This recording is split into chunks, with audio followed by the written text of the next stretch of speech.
Halo teman-teman, kali ini DG akan melanjutkan alur anime Sakamoto Days episode 2. DG menyarankan agar kalian menyempatkan diri untuk nonton anime ini secara langsung, karena dijamin kalian pasti puas dan tentu saja memiliki pengalaman nonton tersendiri. Tapi jika kalian gak ada waktu, maka mampir ke sini adalah pilihan yang paling tepat. Karena DG dengan senang hati akan menceritakan semua kisahnya untuk kalian semua.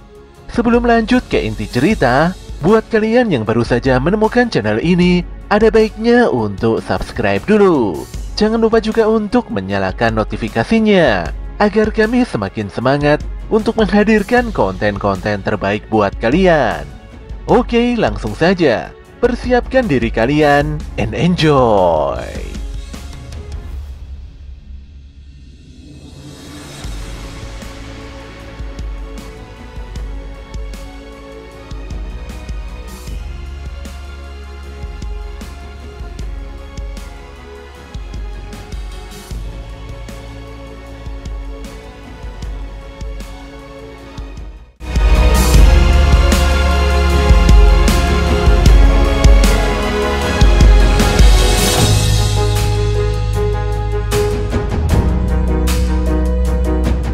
Di hari berikutnya, Shin terlihat bekerja dengan penuh semangat. Dia mengisi seluruh barang etalase yang habis dan selalu melayani pelanggan dengan begitu ramah. Shin mengagumi kehebatan Sakamoto yang kemarin bisa mengalahkan musuh-musuhnya dalam duel jarak dekat. Tapi Shin keceplosan mengenai proses eksekusi musuh. Mendengar hal itu, Aoi langsung serius dan memarahi Sakamoto. Sakamoto pun berkeringat dingin dan segera menepis dugaan istrinya itu. Sakamoto menjelaskan pada Shin kalau dia melumpuhkan musuhnya dengan menghindari titik vital. Tapi Aoi tidak bisa menerima hal itu. Dengan tegas wanita itu minta bercerai jika Sakamoto melanggar aturan keluarga. Tentu saja Sakamoto begitu ketakutan dan tidak akan mengkhianati istrinya. Karena sangat penasaran, Shin bertanya pada Sakamoto mengenai aturan keluarga. Sambil ngekill Shin di dalam angan-angannya, Sakamoto meminta Shin tidak bertanya hal-hal yang tidak perlu. Pada siang harinya, Sakamoto mengajak Shin pergi ke pecinan untuk gulakan barang dagangan. Di tengah jalan, Sakamoto membeli bakpao diskonan untuk Aoi dan Hana. Shin pun semakin kagum karena seniornya itu sangat menyayangi keluarganya. Sesaat kemudian, tiba-tiba saja muncul seorang gadis yang menerobos kaca jendela pada sebuah gedung.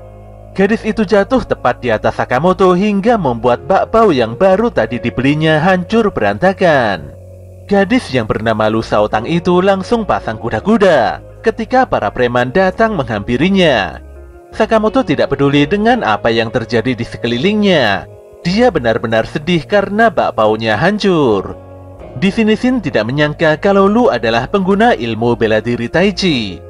Beberapa preman pun dibuat babak belur oleh gadis tersebut. Tapi Lu akhirnya dikunci oleh seorang preman hingga tidak bisa bergerak. Dia pun begitu panik ketika salah seorang preman mengeluarkan sebuah pisau.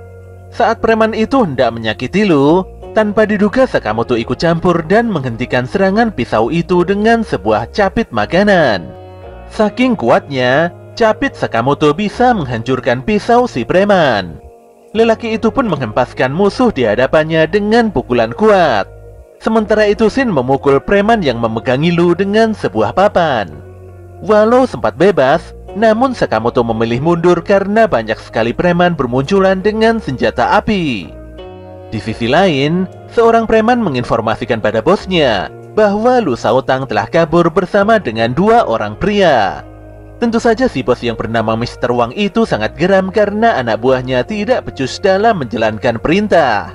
Padahal dia sudah menghabisi keluarga Lu dengan susah payah.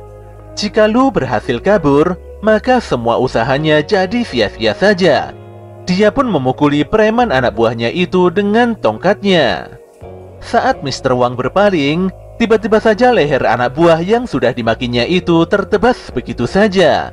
Disitulah muncul dua asasin mengerikan yang bernama Son Hye dan Bacho. Sebenarnya Mr. Wang tidak menyukai sikap kedua asasin itu. Namun apa boleh buat, dia sudah benar-benar tidak memiliki pilihan.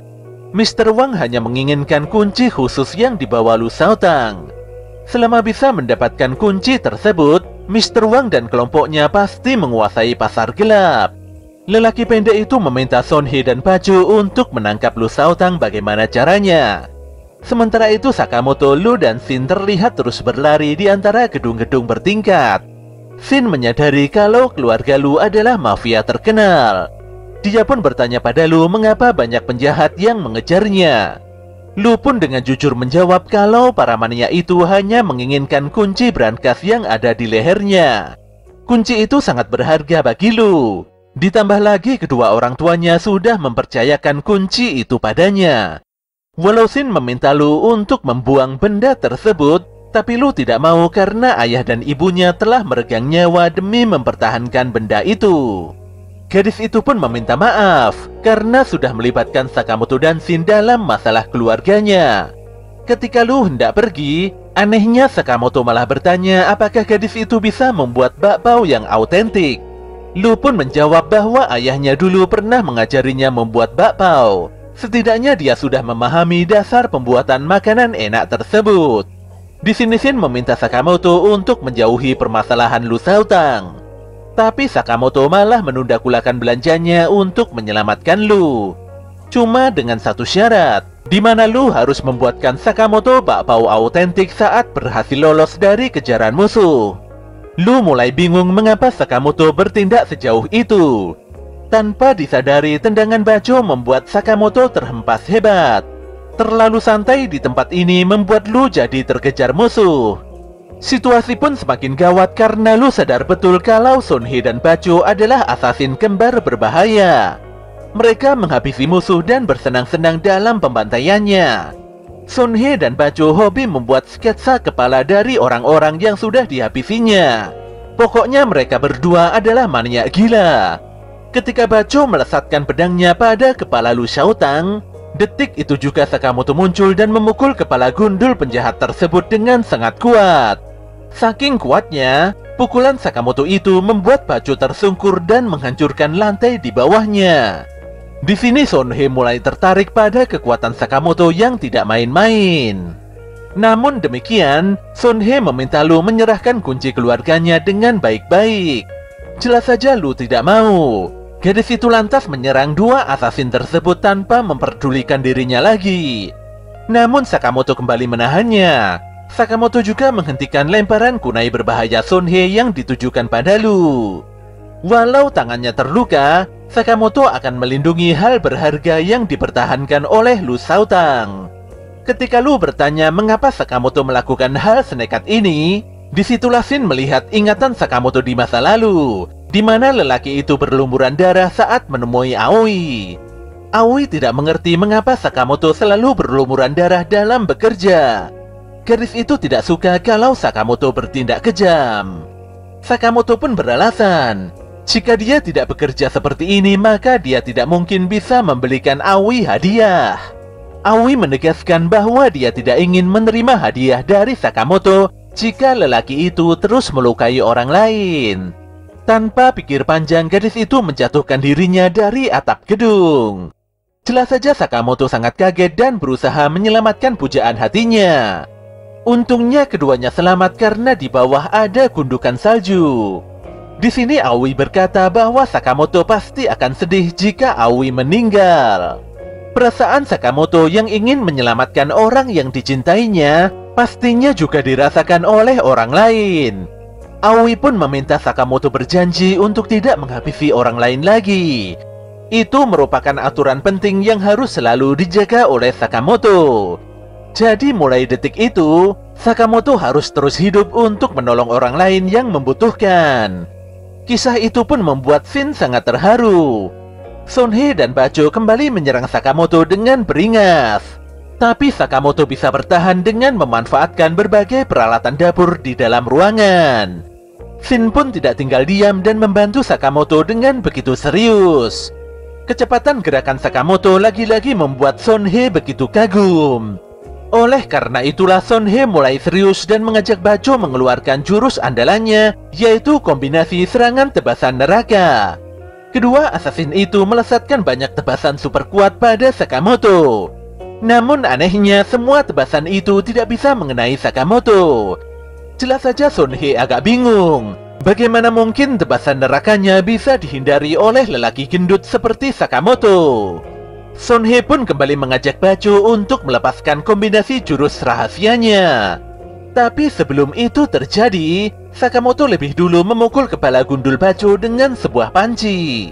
Dia juga menghancurkan cakram Sonhee dengan sebuah wajan. Sonhee begitu kaget melihat kengerian power Sakamoto. Karena sudah terpojok, Sonhee pun kembali mengincar Lu. Untungnya Shin segera bergerak dan menjerat leher Sonhee dengan sebuah tali. Sedetik kemudian Sakamoto menghujamkan kulkas yang besar pada tubuh Sonhee. Serangan Sakamoto itu pun membuat Sonhee tidak berkutik, sementara Bacho sudah pingsan sedari tadi. Lu pun benar-benar penasaran tentang siapakah sosok Sakamoto itu yang sebenarnya. Di sini Sakamoto menjawab bahwa dia hanyalah karyawan toko biasa. Di sisi lain, Mr. Wang tidak mengerti mengapa Sonhee dan Bacho lama sekali dalam bekerja. Padahal saat ini dia sudah berada di depan brankas keluarga Lu Shaotang. Hanya tinggal selangkah lagi dia bisa melihat isi di balik brankas tersebut. Tapi Wang sangat kaget melihat Sakamoto dan Shin berhasil melumpuhkan asasin bayarannya. Lelaki itu juga tidak berkutik ketika Lu mengancamnya dengan sebilah pisau. Mr. Wang langsung mengakui kesalahannya dan meminta maaf pada Lu. Gadis itu pun menghajar Mr. Wang hingga babak belur. Setelah puas menghajar Wang, Lu lantas mengeluarkan kuncinya untuk membuka brankas. Walau kesusahan, namun pada akhirnya brankas tersebut berhasil dibuka. Di dalam brankas terdapat banyak sekali harta melimpah. Selain itu ada buku, kaset, dan berbagai koleksi langka keluarga Shaotang. Beberapa saat kemudian, Lu melihat sebuah guci beserta surat peninggalan mendiang ayahnya. Setelah membaca isi surat itu, Lu pun begitu senang karena ayahnya menitipkan guci minuman yang sangat nikmat. Pada keesokan harinya, berita kerusuhan di Pecinan menggemparkan semua warga. Kerusuhan itu terjadi diduga karena ada perseteruan geng antar anggota mafia. Hari ini Sakamoto terlihat tidak enak badan. Sementara itu Shin sangat kaget karena Lu bekerja juga sebagai karyawan baru Sakamoto.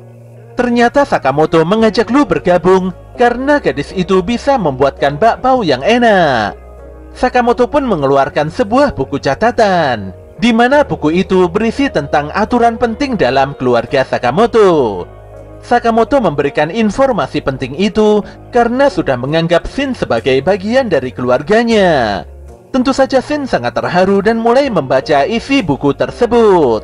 Ternyata aturan penting dalam keluarga Sakamoto itu adalah tidak boleh menghabisi nyawa orang lain. Di waktu yang sama, Asosiasi Assassin mendapatkan informasi penting mengenai biodata Sakamoto dan yang lainnya. Parahnya, saat ini Sakamoto telah diincar dan memiliki harga buronan fantastis sebesar 103 miliar.